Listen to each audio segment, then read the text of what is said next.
They both went to the lab.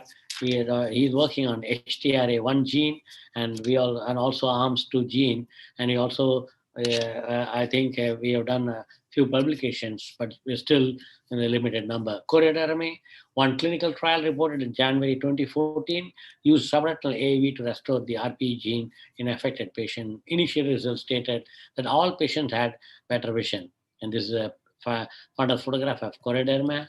And color blindness. Recent research has found out that AAV can successfully restore color vision to treat color blindness in adult monkeys. And juvenile retinoschisis, it is an X-linked recessive degenerative disease of the central macula and affects the nerve tissue in the eye. And the disease is caused by mutation in the RSI gene encoding the protein retinoschisin, important for maintaining the synaptic integrity of the retina. The AAV5 vector, containing the wild-type human RSI cDNA, driven by a mouse opsin promoter, showed long-term retinal functional and structural recovery and improvement in the retinal structural reliability. And this is a foveal cyst in the X-linked juvenile retinoschisis. And everybody knows RP in India because it's widely seen. We have about 500,000 patients of RP and maybe another 500,000 patients of Stargardt. It's an inherited disease which leads to progressive night blindness and loss of peripheral vision as a result of photoreceptor cell death. And most people who suffer from RP are born with dysfunctional rod cells, so they are effectively blind at night time, since the cells responsible for vision in low levels of light. After that, cone cells death occurs, which are responsible for color vision and acuity. Loss of cones lead to full blindness in children. And this is a fundus picture showing the bone spicule-like pigmentation all over retina. And the disease can be inherited as, unfortunately, all the types, the autosomal recessive, autosomal dominant, or X-linked. And when mutations occur in the rhodopsin, the directional protein movement is affected because the mutations can affect protein folding, stability, and intracellular trafficking. Gene therapy to RP is introducing AAV-delivered ribosomes designed to target and destroy a mutant mRNA. And retinitis pigmentosa, RDH11 syndrome, the defective genes are RDH11. This is a normal photoreceptor on the left and mutated photoreceptor on the right.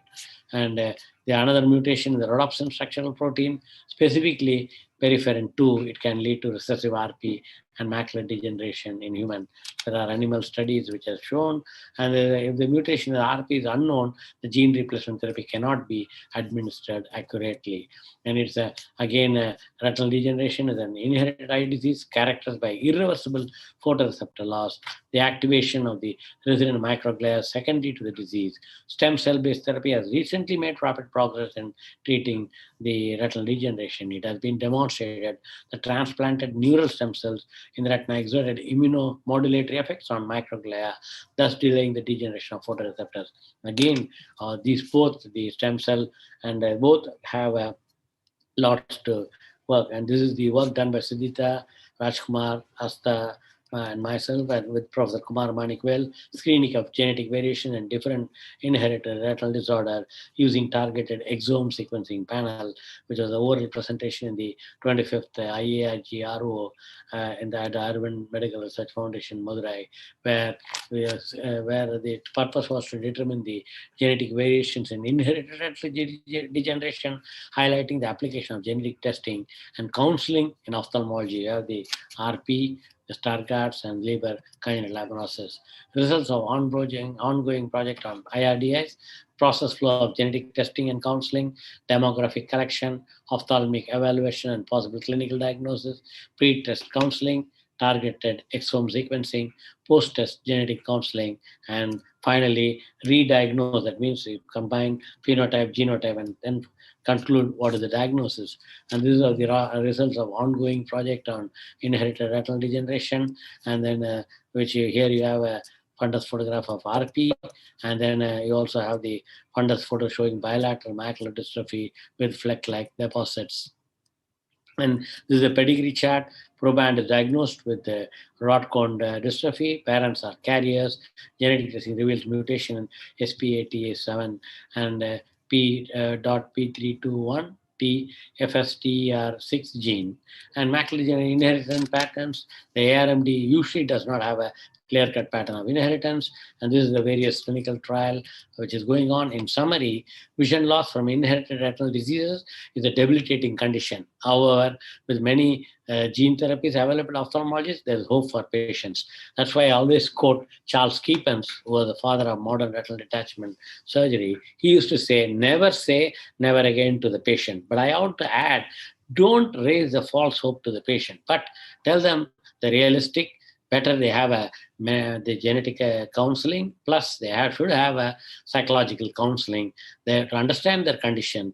And I have a club of patients who have poor vision or no vision, who are my patients either due to inherited retinal degeneration or following retinal surgery or injury. I have a club, and we call Vision Beyond Life. And I have a continuous talk with them. And in the sense we meet, and then they also have counseling for marriage, because most of them are blind.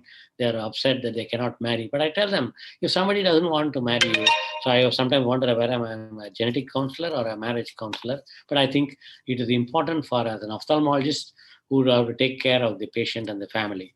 And the main target for ocular gene therapy involves the retinal pigment epithelium or photoreceptors. And the most common method to deliver viral vectors to these cells include intravitreal injection, subretinal injection, or access from the suprachoroidal space. All need a sophisticated vitreoretinal surgeon. The reason I'm telling this is just the word injection. Everybody thinks like a jab, what they take for either a coronavirus or whether they take an injection for a fever. No, this needs a surgery, and you need an advanced vitreoretinal surgery setup with all the advanced gadgets. And these are the references which I gave, and I thank you very much for the patient listening. Thank you. Thank you, Sheila. And I think the next speaker is Dr. Takeshi. So I'm happy I spoke the clinical part. I think it should have been reversed, but I realized it late. But I think Dr. Takeshi Iwata is a molecular scientist, trained and worked in NIH for long. And then he is the head of the National Institute of Sense Organs and also Tokyo Medical Center. And I'm very happy the way the lab is constructed, because Dr. Takeshi Iwata, after his training and experience from National Institute of Health, has created that wonderful setup, which is just a building which is connected by a walkway between the medical center, and just the same level of floor they have done.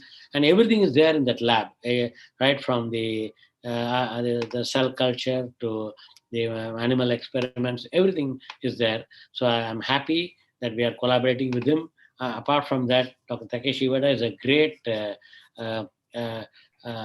human being, and plus a great host. So whoever is watching this program, you can write to Dr. Takeshi Iwata. And I all welcome you to be, I'm the Secretary General of Global Eye Genetic Consortium. We all welcome you to become member of Global Eye Genetic Consortium. There's no fee at present. We are a member of International Council of Ophthalmology.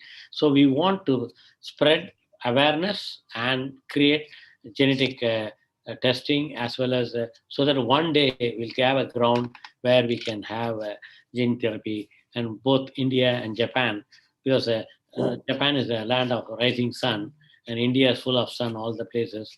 I hope to work together. And with this, I request Dr. Takeshi Iwata to give some comments on my talk and start his talk. Thank you very much. A very nice introduction to my talk. I'd like to share the slides. Sheila, as a co-chair, you have any comments or anything you want to ask before Takeshi starts? Dr. Sheila? It's an excellent lecture, sir. Are there any questions from the delegates to Professor Dr. Natarajan, sir? Are there any questions? I think we can have the discussion at the end. Okay. Okay, Takeshi. Okay. Thank you very much. Thank you very much for the invitation. I'd like to thank Dr. Natarajan and Dr. John for this invitation to the 52nd APAN meeting. I'll be talking about our 10 years of work on inherited eye diseases, mainly retinal diseases. I am currently the head of the Japan Eye Genetic Consortium and the president of Global Eye Genetic Consortiums. I have done my postdoc at the National Eye Institute at NIH for 10 years and also at the Bascom Palmer Eye Institute at Miami universities. And I came back in 2000 to start my lab.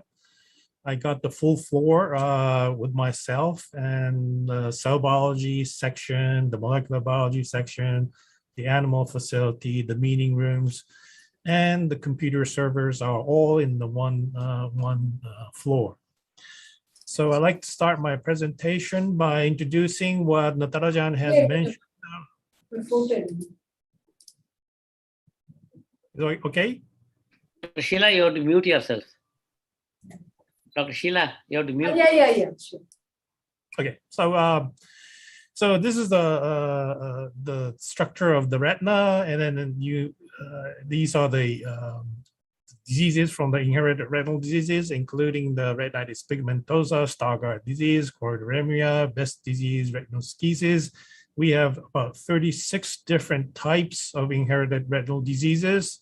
And as Dr. Natarajan has mentioned, that the first gene was identified in 1988, where I went to the postdoc. Dr. George Inanna was the first one to identify a gene, OAT gene for gyrate atrophy. That was the first gene to be identified for retinal choroidal inherited diseases.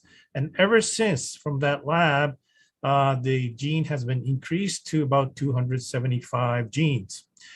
The characteristics of these inherited retinal diseases is that there is a very strong association with the genetics, mainly currently with the association with the gene mutations, which will mutate a protein that is expressed in the photoreceptors or the retinitis retinal pigment epithelial cells. And sometimes it can be on the bipolar segment of the retina. So these mutated proteins is not actually retina specific, but it can be housekeeping genes. But if it can have the mutation, it causes severe abnormalities to the retina functions. These genetics takes in the different types of inheritance. The main one is, of course, the autosomal dominant, which means that you have two genes in two chromosomes, it's the same ones. But if you have one mutation in one of the chromosome in one of the parents, this mutation can be strong enough to give a second generation patient and then go to the third patient. While this is a dominant type, there's also an autosomal recessive, which means that one of the mutation is in both of the parents. So they have two genes, and one of the mutation is in one of the chromosome, and then also in the other parent, also one mutation in another one chromosome, and both chromosome goes to one child. This person will have the diseases. This is called the recessive. Also, there is an X-link. In the X-link, it only goes through X chromosome. So the mother has this mutation, but because she has a normal X chromosome, one more X normal chromosome, she doesn't get any diseases. But if this X chromosome, mutated X chromosome go to the male, because male has only one X chromosome, if it goes to the mutated one, you get the disease. So this is going to be a male specific form. This is called X-linked recessive. Now, there's a very unique one called the de novo dominant mutation, which means that this parent doesn't have mutation. The mutation was developed in that patient only and not in other families of the pedigree. So we have this mixture of inheritance for these diseases. So in 2011, we started this Japan Eye Genetic Consortium to study the retinal inherited retinal diseases in Japanese population specifically. We started with 6 universities, and now it has expanded to about 30 universities from Hokkaido to all the way to Kyushu Islands. So what we have done is first we set up a database of the phenotype genotype database, and we will start to collect like the fluorescence angiogram, autofluorescence, fundus photo, visual field, OCT, ERG, and many other information, mostly visual, which is very convenient for making databases, and also a pull down menu, as you can see here, that you can just pull down and then minimize the typing. So very ophthalmologists are all very busy, so they don't want to spend too much time on every patient's input. So we wanted to make it a very easy way to input the data. And this is how we are working and accumulating data. So up to now, we have collected about 1,500 pedigrees. And out of the 1,500 pedigrees, we have done a 1,200 pedigrees of the whole exome sequencing. And as you can see, 43% is retinitis pigmentosa, the 13% is macular dystrophy, and then you have occult macular dystrophy, Leber congenital amaurosis, Stargardt disease, and so forth. So we're covering a lot of diseases, and then, but mainly it's a retinitis pigmentosa in a dominant form, the recessive form, X-linked form, and the de novo form. So what we're doing in the sequencing, the next generation sequencing, is mainly called the short read sequencing. Short read means that the chromosome or the genomic DNA is sort of cut into very small pieces, about 100 to 600 base pairs. And then you sequence this short piece and assemble them into a full genome by a computer. Well, there's another expensive sequence method called the long read, mainly by this Oxford nanopore technology or PacBio sequencer, which is a DNA goes through a pore and it sequences kilobase, 10 kilobase of long read. Accuracy of this long read is not good, but you get a very long stretch of DNA, which is very convenient when you're compared to when you're doing this short read, because for short read accuracy is good, but assembling is sometimes very difficult. Sometimes you don't know which piece came from where. So that's the advantage of the long read, but this is very, very expensive to do. So for the past 10 years, we have collected and sequenced many pedigrees and identify many genes. So in the x-axis, you have the gene names. And then on the y-axis, you have how many families were affected by these mutations. So the number highest one is a gene called EYS. This is responsible for autosomal recessive forms of retinitis pigmentosa. And as you can see, this is like the majority of the inherited retinal disease in Japanese population is caused by the EYS. So looking at this graph, you will know which genes target for the Japanese populations. And I'm sure for different ethnic groups, you will have different genes to tackle. So for India, you have to do this kind of studies to find out which gene is actually most important for Indian population. And maybe because the country is so big that in different regions, you might have a different genes to tackle. So in 2011, when we started the consortium, we only can be able to detect 17% of the pedigree with the known mutations. So everything was unknown, and then you would just return the results saying that, you know, we couldn't find the mutation of your diseases. But now, after 10 years, we are getting to the 53% ranges. So in just 10 years, we have covered quite a bit. And then the other 47%, we need a new technology, which I will talk about in the end of the talk. So we have improved quite a bit. And then 8%, this green part, is completely new genes that has not been reported in other peoples. So these are the new genes that we are actually actively working on. And we are finding new genes every year. This is a gene that we presented in 2020, and in 2021 we just submitted a new gene for glaucoma just recently. And this is 2020.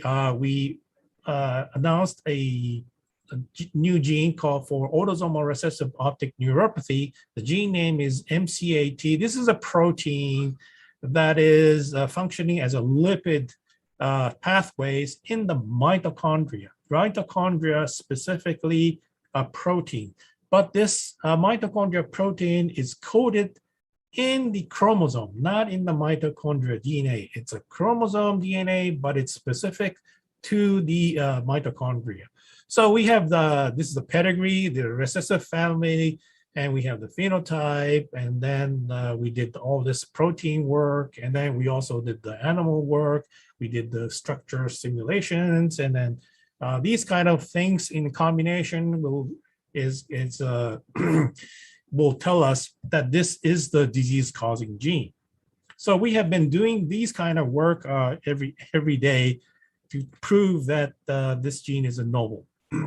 So this success of this Japan IgG Consortium was expanded as a global IgG Consortium. And this was started with a collaboration with the National Eye Institute, especially Dr. Jian Prakash from the National Eye Institute, and myself and Dr. Natarajan, and 4 countries. We started a Asia IgG Consortium in 2014, which became a global IgG Consortium in 2018.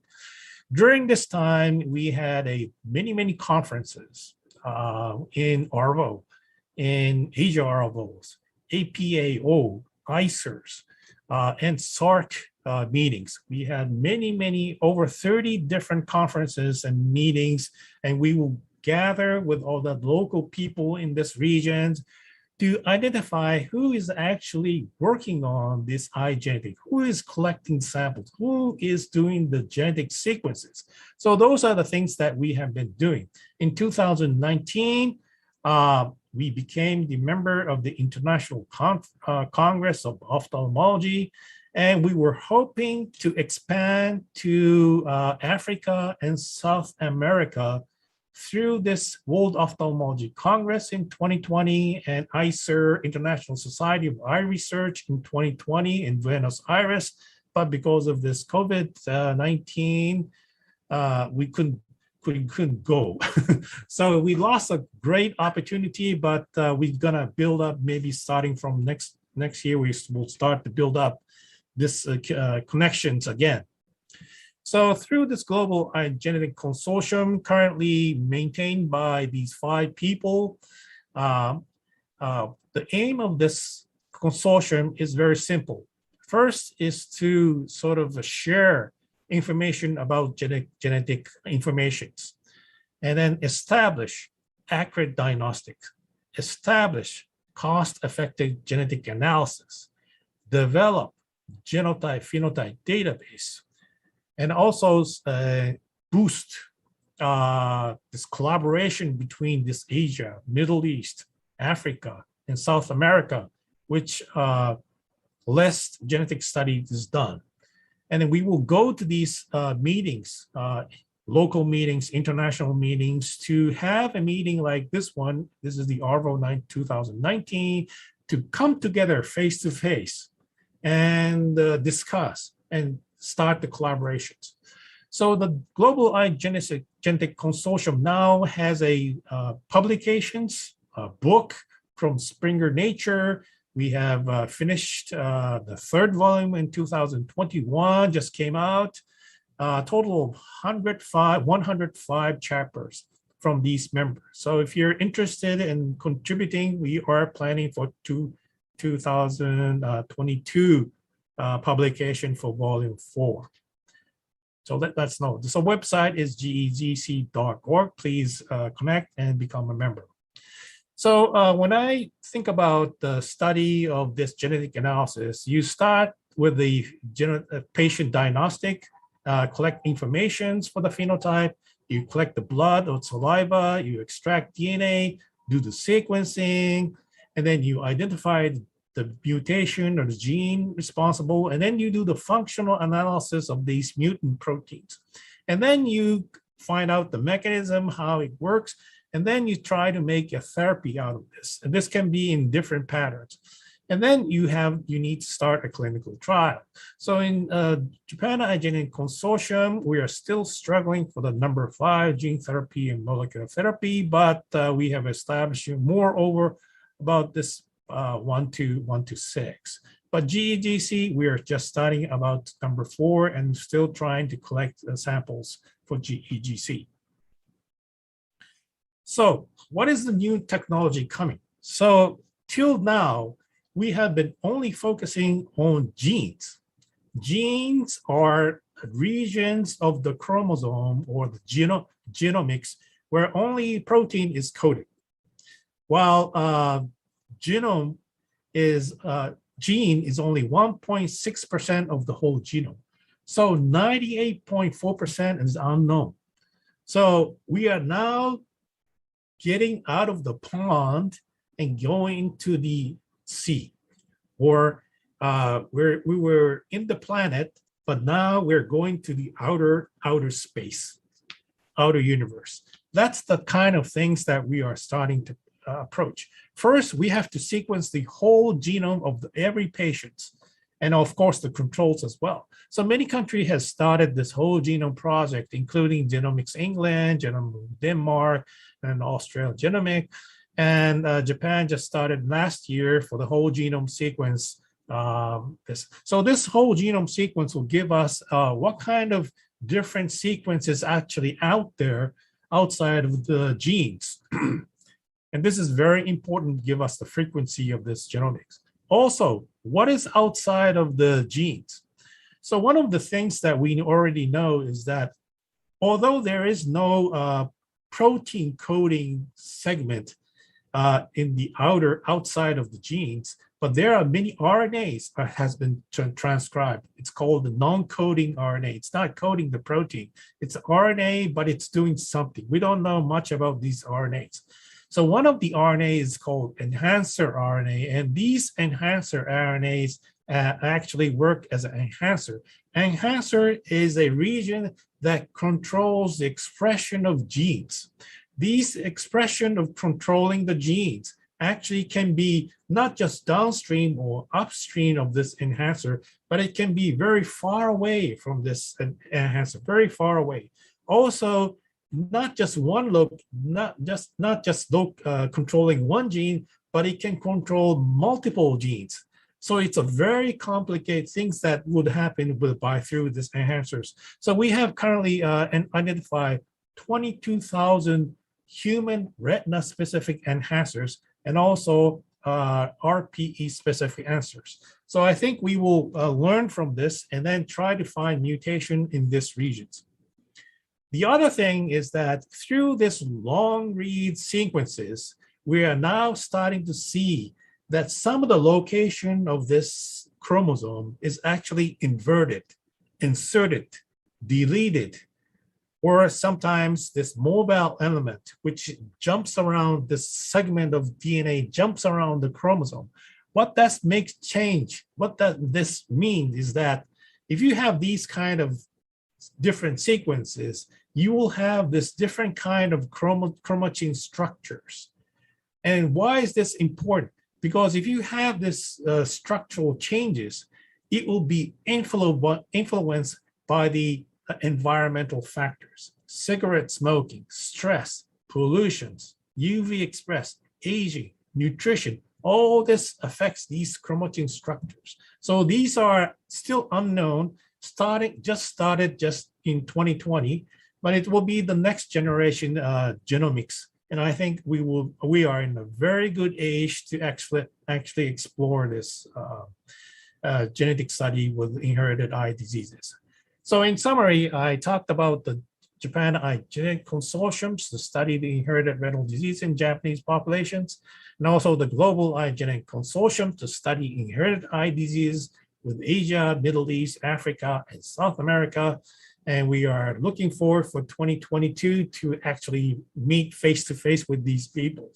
And I also briefly talked about the next generation, next generation of the whole genome research. And I'd like to thank all the core members, and I'd like to thank Natarajan as a GZ core members. and the funding resources. So thank you very much for your attention. Wonderful, Takeshi. And as Dr. Sheila said, after the next talk, probably we can have the discussion and question and answers.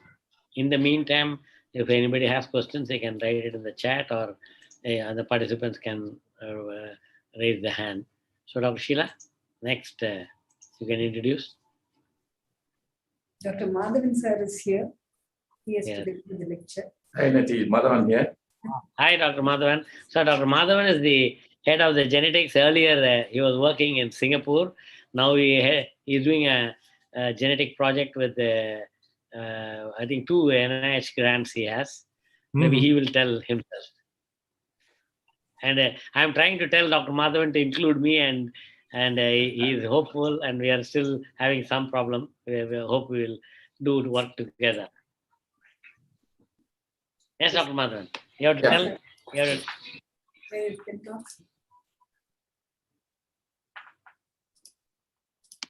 Okay. Thank you, Dr. Sheila, and thank you, Nati, for this meeting.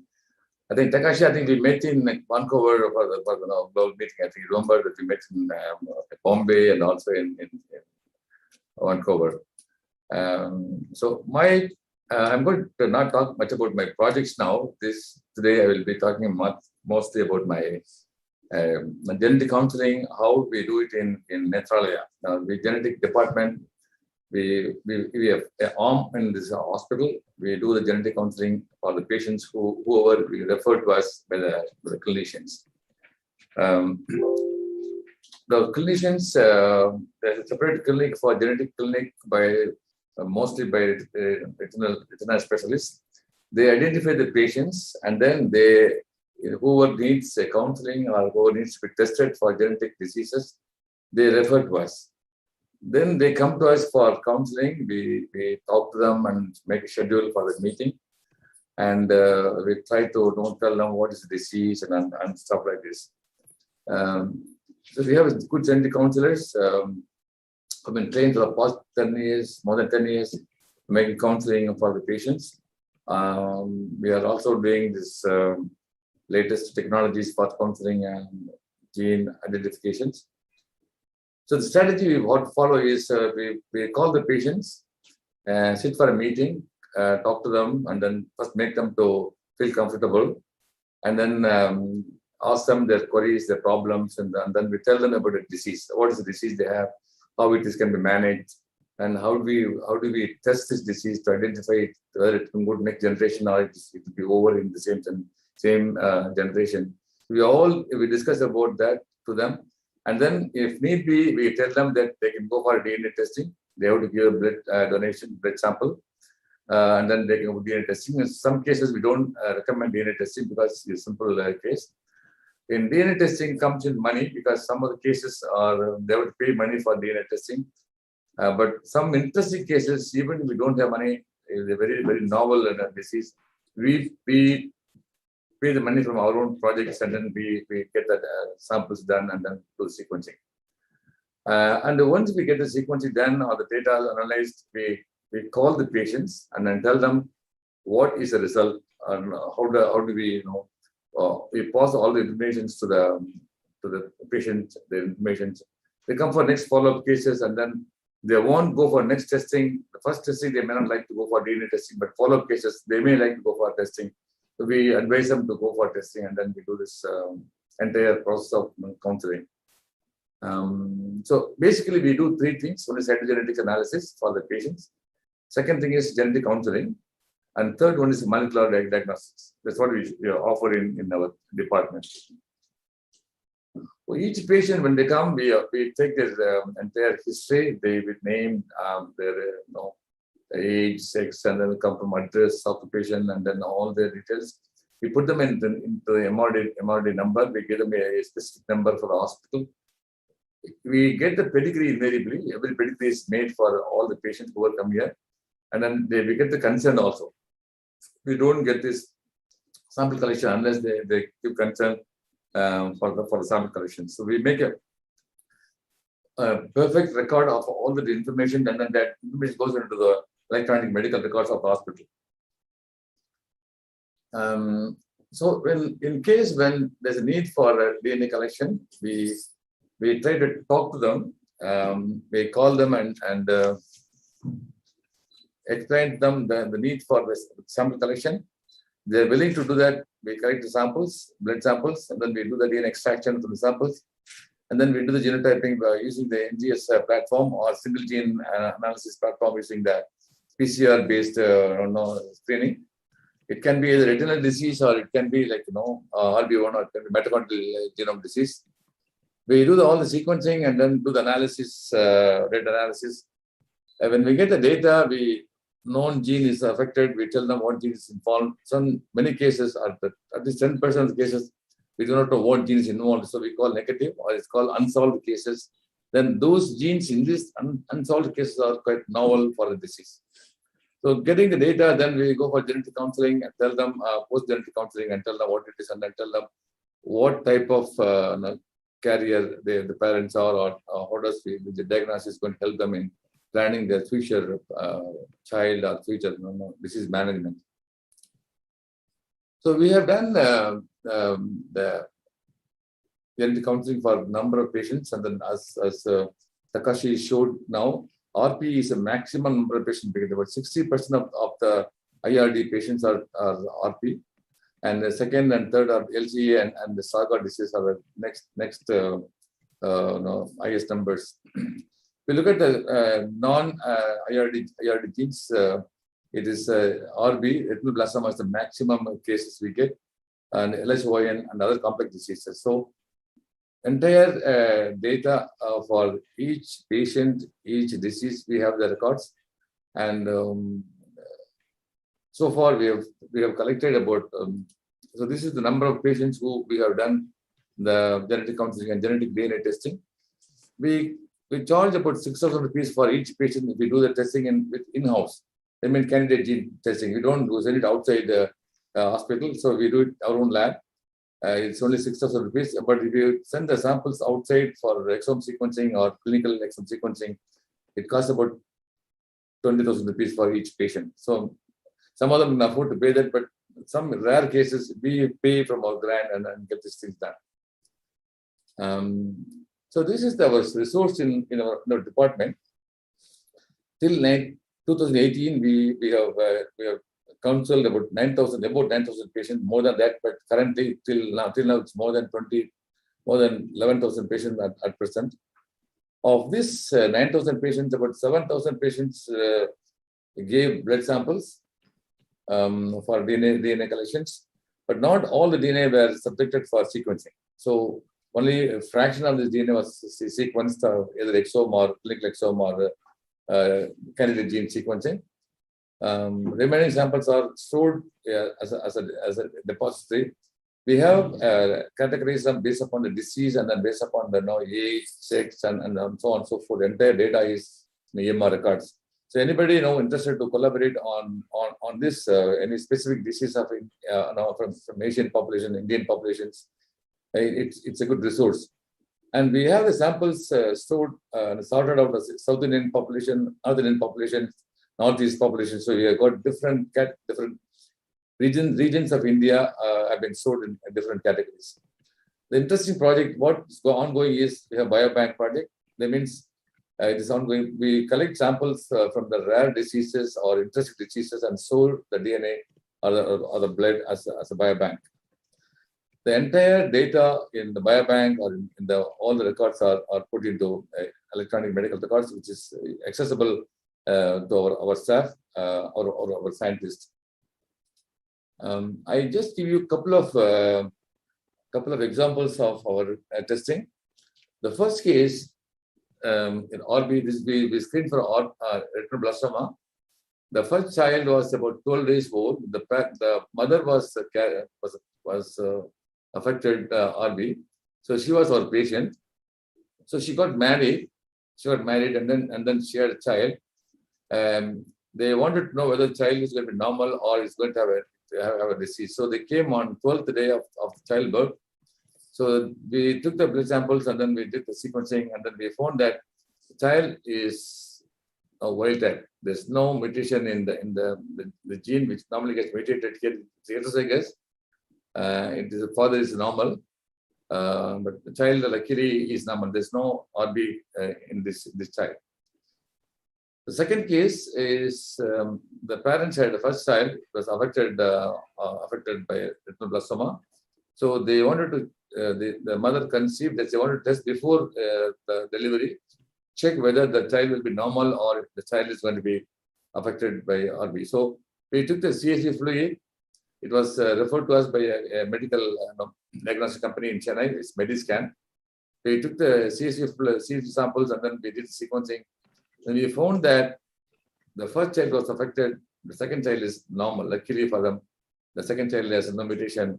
There's no change in the base pair. So a second child was quite normal. So the parents were quite happy to continue the pregnancy. There's another RB mutation screening. So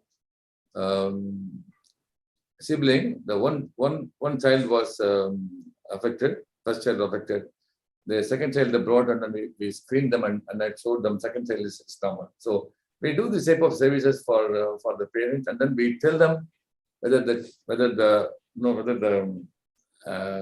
child, in this case, no child is going to be normal or the child is going to be affected here. So there's the option to terminate the pregnancy or to continue depending upon their decision. So this service we offer for prenatal diagnosis. I just give a couple of examples of IRD gene testing. So, for example, CRB1 gene, we found that both parents are heterozygous. We sequenced them and found that both parents are heterozygous. And then we tested their child, and then it became a C to T transition. C to T transition is a lethal. So this both the child is a patient, will become a disease for the CRB1 gene. So because the transition from C to T is a lethal transition, so it is a lethal case. I mean, genetically it's a disease case. Similarly, we did for PDRE6B. Again, the parents heterozygous and both parents heterozygous, and we found that the child is again the C to T transition, and then we found the child is patient. So we did this couple of examples. So another interesting project what's ongoing now is on the LCA family. How we use the genomics tools for LCA, example LCA as example. So we had about 96 families of LCA patients, and then we took 2 samples from the proband and then the one of the parents as from the family. We did the panel sequencing using clinical exome sequencing. We found that quite a few patients had known genes involved in the disease, but about 17 families they did not show any mutation in the known genes. So they became novel gene variants. So we took the 17 families times 2 individuals each family. We did exome sequencing. Exome sequencing, we found quite a number of new SNPs and the exonic regions, and then we are working on those genes now. Even after doing this exome sequencing, we found 6 families did not show any mutations in the known genes or known exome sequencing. So currently, we are taking these 6 families for whole genome sequencing. In addition to these 6 families, we also have patients coming to clinical genetic counseling lab for genetic counseling project. When they do the exome sequencing for those patients, this comes from a project, a separate project for LCA analysis. But when we get patients for clinics, we screen them for LCA patients. We screen them for known genes. We found them that they are not showing any mutation known genes. We take them also for whole genome sequencing. So from this analysis, we recently published a paper in human variations that we showed mutation in ALSM1 gene, which is identified by exome sequencing. And exome sequencing also identified an interesting mutation, new mutation in SLC-CA1 gene in the exonic. And then this is a stop gain function. It stops the protein coding function of the gene. And now we are looking at the structure of the protein. How does a normal protein SLCA is behaving, and then how does the mutated protein is behaving? We completed the protein structure analysis, and this manuscript is under preparation now. So the exome sequencing gave us one paper recently from in this one, and then second paper is being on the preparation for SLC6. This has come out very well because it is a stop gain function, and then we identify the protein. We made the protein structure for the normal gene, and also made protein structure for the mutated or truncated gene. So this is the ongoing project. We work on complex diseases, and then this is the complex pedigree. As Dr. Natarajan was telling, that we have an ENDOIS project on diabetic retinopathy. We collected the patient a good pedigree, about 60 members in the whole 3 generations. We identified the probands, grandparents, parents, grandchildren, and great-grandchildren who are all diabetic with retinopathy, diabetic with other diseases, and healthy controls. And most of them are consanguineous marriage. It's all consanguinity is not in this pedigree. We prefer pedigrees with consanguinity, and then where we can look for at least 3 generations. So this is one of the complex pedigrees. In this pedigree, we sequence about 30 to 35 individuals. Wholesome sequencing of 35 individuals in the pedigree, which healthy controls, diabetic patients, diabetic with retinopathy. Interestingly, all the diabetic retinopathy patients are males. Not even one female was a DR patient in this pedigree. So we sequenced the entire genome of these patients, and then we are analyzing this data, and then we're trying to look at the segregation of which SNP is segregating into the progeny. Very interestingly, the whole genome sequencing data gives us one good thing. A number of SNPs identified in this sequencing data are unique to Indian populations. We compare this with the other ethnic groups, European, Caucasians, African Americans, except one population like non-Finnish Europeans. It is some of the mutations or some of the SNPs are unique to Indian populations. So we are now working with Dr. Sudha Iyengar, who is our collaborator, and then we are trying to make the manuscript for the whole sequencing of the family analysis. This is under progress actually. So we also use the genetic counseling strategies for confirming the diagnosis. So some of the diagnoses are made by clinicians, a bit ambiguous whether which one is the correct disease. So we do the genotyping, and then we identify whether this patient is CBD. Similarly, we genotype the patient, and then we confirm that this patient is CSNB. So we can reconfirm the diagnosis of patients by clinicians wherever this ambiguity in the diagnosis. We take it to genotyping of these patients, and then we confirm the diagnosis. We do candidate gene screening in-house. That means if there's going to be a mutation in a single gene, the PAX6 or RP65, RS1 or ND4, ND6, these type of genes, we know where the mutation is located. Then we know the primers. So we make the PCR amplification and then do the Sanger sequencing, and then we clearly identify which mutation they have, and then we can do that testing. So this is another facility we have in-house. So we also do cytogenetics analysis for cases, but nowadays people are more interested to do genome sequencing than cytogenetics. So that technique is not very much used now, but we have facility to do the cytogenetic testing in-house. So this is the cytogenetic facility we have in-house. So we have a facility for array facilities. Some of the testing for the genomics. We have the platform. We have the Sanger sequencing sequencer ABI system. We have the fish facility, and then we have the PCR, other facilities in the lab. So we collaborate with a number of institutions, like from New Zealand, from USA, from Canada, from US, and then from Singapore, in Hong Kong. We had a collaboration when Mar was here, Mar Manik was here. Then still we continue the collaboration in the house. And this is our team. We have more people now joined. This is the whole photo. This is our team in genetics department, who are the students and research scholars, technicians, and faculty members. So with this brief introduction, I am trying to tell you the genetic counseling resources we have and then services we offer in the department. I'm not focusing anything on our research projects, what we are doing in the department. So we have quite a few projects funded by DBT, Indo-ES, MedGenome, Bayer, and ICMR, and DST. So we have lots of projects going on in the department. Each one is on different eye diseases, but I'm not focusing on those projects in this talk. I'm just focusing only on the clinical genetics product. Thank you.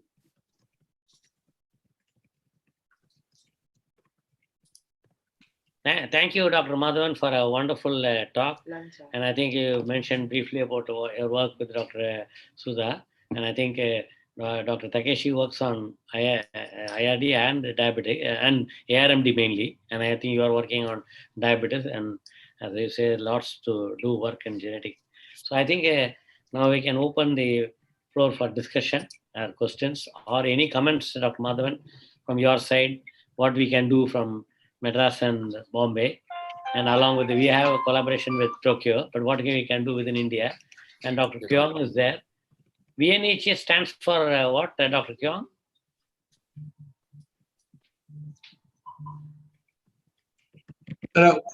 Thanks a lot for your presentation. And I mentioned when I sent you an email, gene therapy, gene diagnosis is very, very new in Vietnam. And I have to try my best to learn from you something. And I have some questions also for Dr. Naradajan. Sorry. Okay. Okay. According to you, who is the best candidate for gene therapy? I think that we have many students to do diagnostics, OCT, imaging diagnostic, but what is the thing most important to apply gene therapy, according to you?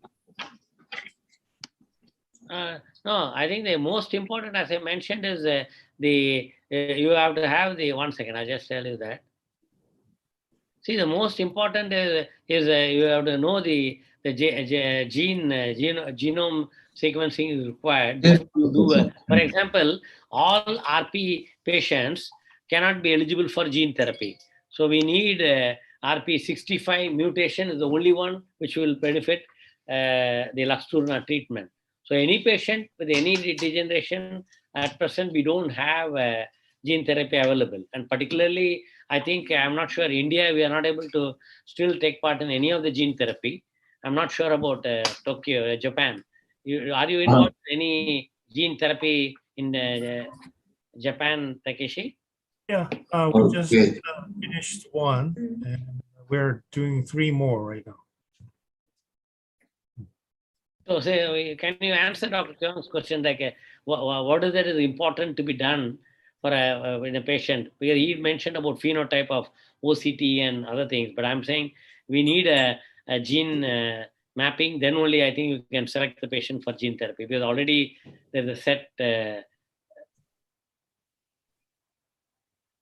And Dr. Takeshi, I saw you visited in 2015, right? You attend the IPAO conference here in Hanoi. And you have any coordinator or branch your consortium in Hanoi or in Vietnam until now? I couldn't get the last part of the question. Do you have any coordinator or any branch of your consortium in Vietnam in Hanoi? No, but we actually could not connect to anybody in Hanoi. Yeah, at that time, because we always go to these meetings to find one or two people, the experts in each country. But unfortunately for this EAO or AJAVO, I could not find anybody. So we came back without anybody to contact. Okay. So, if you if you could not find out anyone, I will introduce you something. I think it's very, very, not maybe not international expert, but he or she quite good here in Vietnam. And your consortium do anything like cell therapy or cytotherapy? I mean, that stem cell or something like that. Your consortium. Okay. So there's many currently not in clinical trial. Well, it's coming to clinical trials. That there are some people in Japan, mainly in RICAN, who are making retina sheet from iPS cells, and they are trying to transplant. But before you transplant to a human, you have to do it in monkeys or something. So currently we're in that stage right now, and yeah. Okay.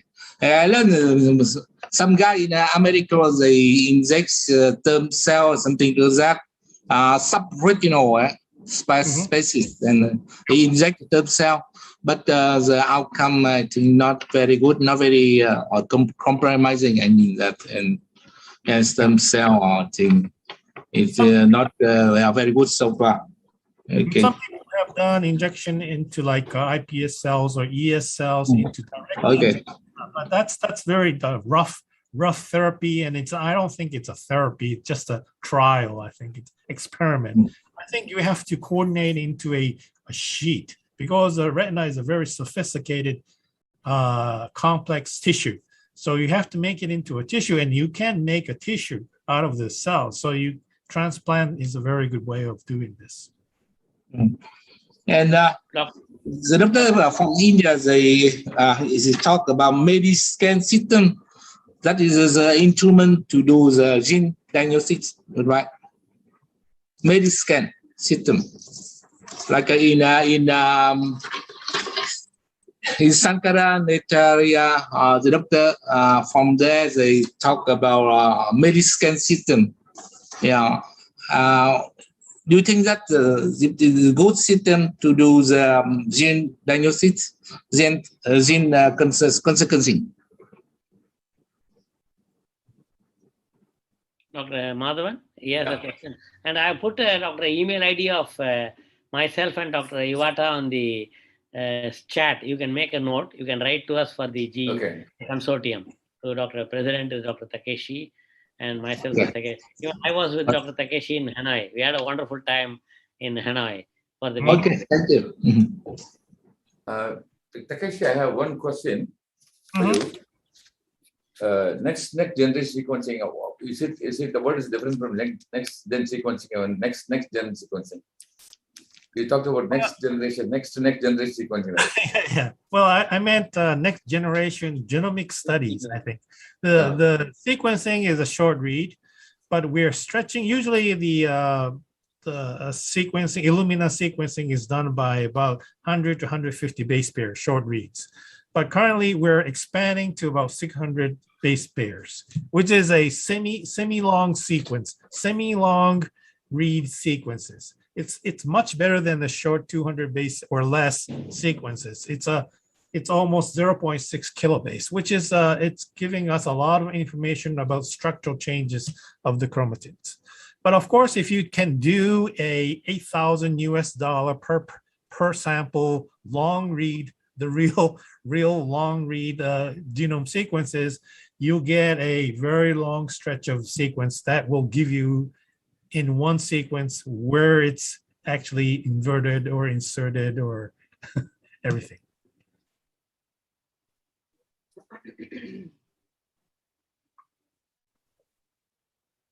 One question for you, Ron. Yeah, perhaps the budget for the patient is a big problem, a lot gene therapy. How about the budget? The financial problem is acceptable or quite hard to follow, according to you? Which I mean that the income revenue in Vietnam is quite limited. So budget for gene therapy is a big problem or not?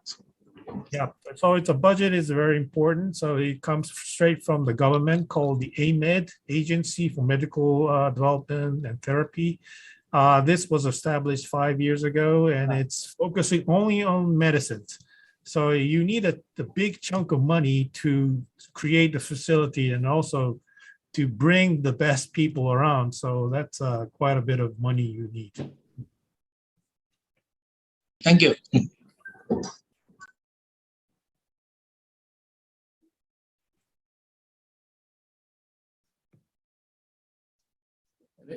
Takashi, with we have the resources of DNA for different IRDs in our lab. Quite large number of sample size. We are still collecting by the biobank program. We are still collecting the novel patient samples. Mhm. Is a global consortium. Is any way we can make a exome sequencing of all the known IRD cases what we have. So any global consortium has any sort of strategy for that? So GEGC has been a little bit struggling. We made a very good connection of people, and however, we are still struggling to get a budget for GEGC. All of our core members have a budget for sequencing their own country people, but it's always difficult to sequence other people outside of the countries. So we have been trying to some of the foundation in the United States and also in Switzerland, and to sequence other people's DNAs. And we have just tried to keep on doing this because each of our budget is only restricted to sequencing Japanese, for Japanese population. For people who are in China, who only sequence China, for people in Australia can sequence only Australians, and for United States, of course. So maybe we can combine our forces to submit to maybe NIH or WHO or something. I think we have been struggling for this for about 7 years on this, trying to get a budget for GEGC to sequence anybody's DNA samples.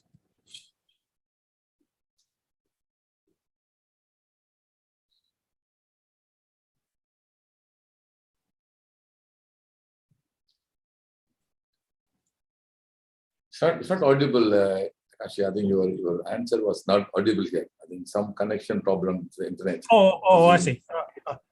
So we have been struggling for the budget of GEGC. Can you hear me? Yeah, but it's not. It is breaking, completely breaking. Breaking up. Oh, okay. Oh, what should we do?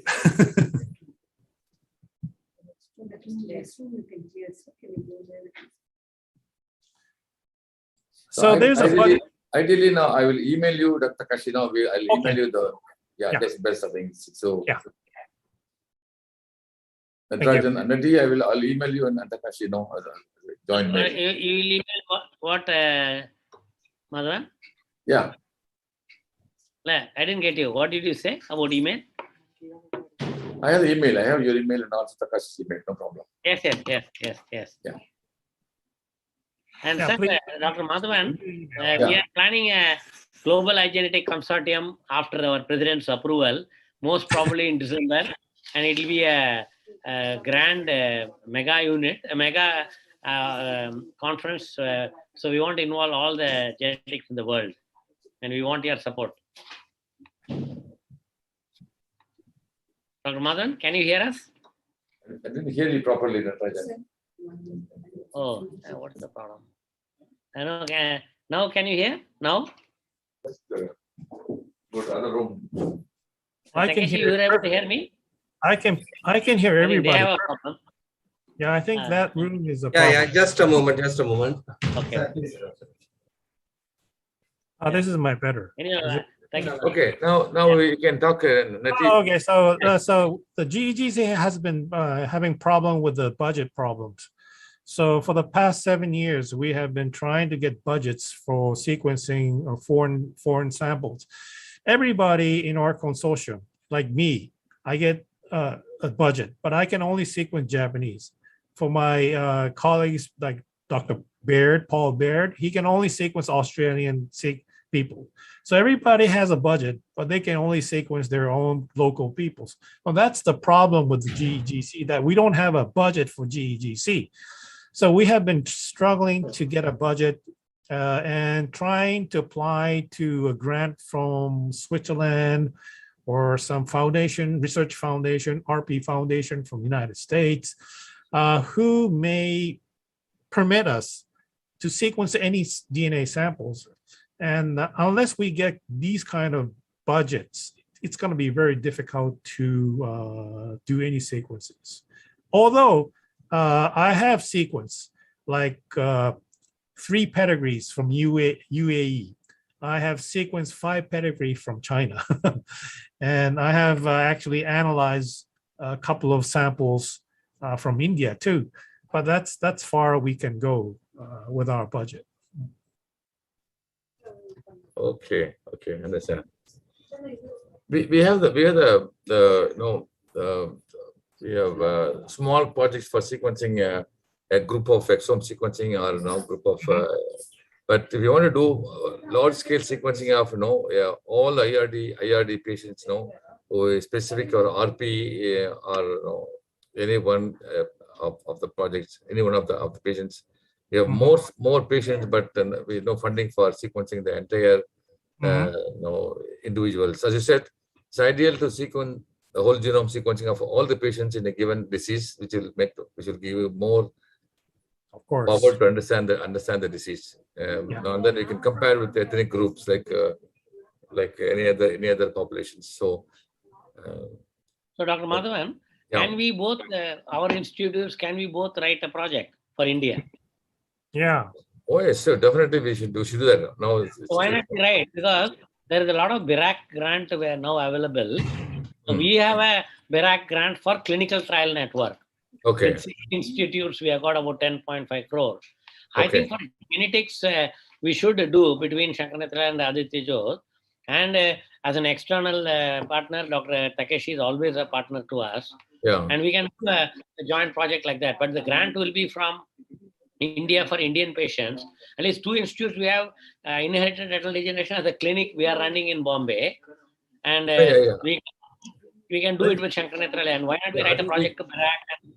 Yeah, we can keep Takashi as as external what you call external advisor or as a resource person, since he's doing lots of this type of work. So he's already a collaborator with us. Yeah. And he also tried JS, what is it? JSPC, I forgot. JSPS. JSPS. Yeah. Somehow we are not successful. But Yeah. it doesn't matter. We keep applying for even NIH. We're not able, so we can apply all together. And wherever, along with the JSPS, we can try. But within India, I think we can have, and we can have him as our as a collaborator with us. And maybe we can't transfer funds to him, but he has his own funds. So that's what is the problem. I think no need to transfer funds. We can do the transfer. We can do the transfer data. We can, for comparative analysis, we can do sequencing. Yes. That he's ready. See, Yeah. even he worked with a company. I forgot the name again. Korean company. Microgen. We're not working with them anymore, but we used to see Microgen. Yes. Okay.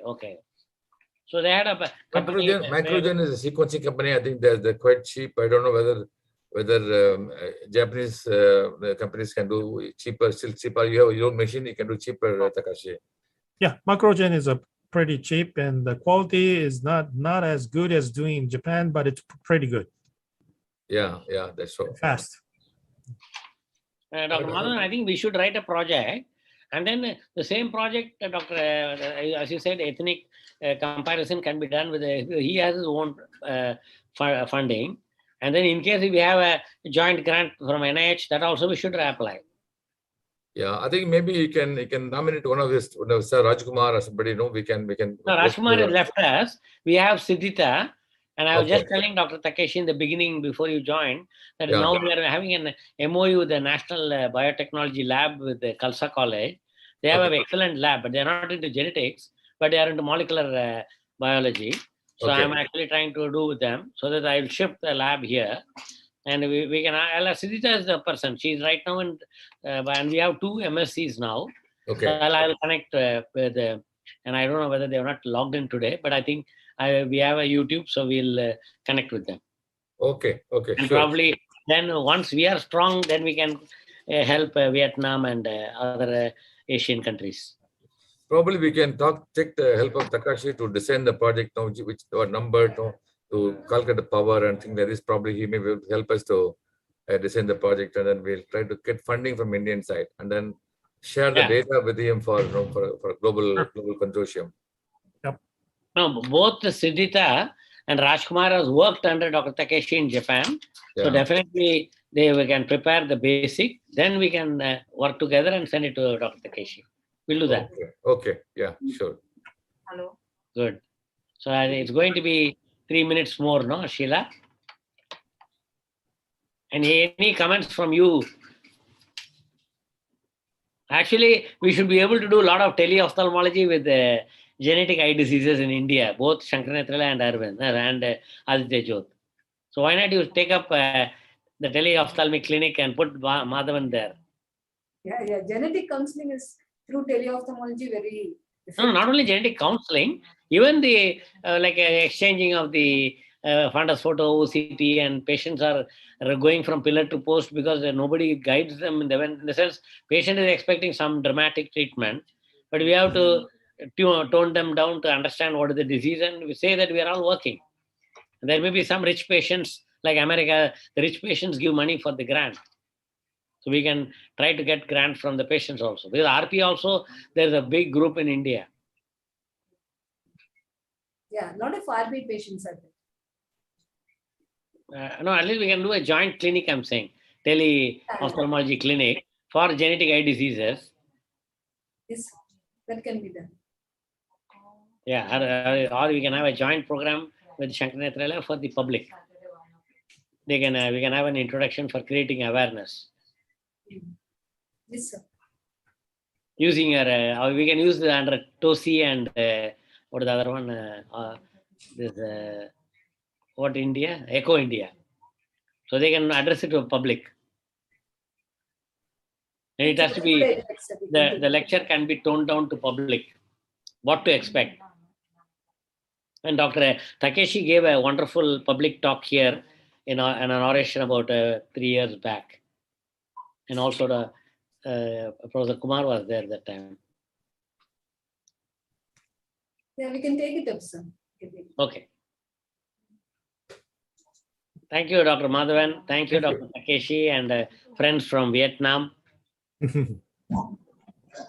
Thank you, Lord. Me and Dr. Takeshi have enjoyed the Vietnamese food. Yes. And I had it spicy and he had it non-spicy. Yeah, a lot spicy. Indian food, yeah. So much spicy inside. But I like curry, worldwide food curry. Yeah. Thank you. Yes, yeah. Thank you, sir, for participating. All of you are welcome. Hope see you again. Yeah, all of you are welcome to India. Yeah, thank you very much, and see you later. Yay. See you later. Yeah. Bye. Bye-bye. Thank you. Thank you, Takeshi. Have a nice day.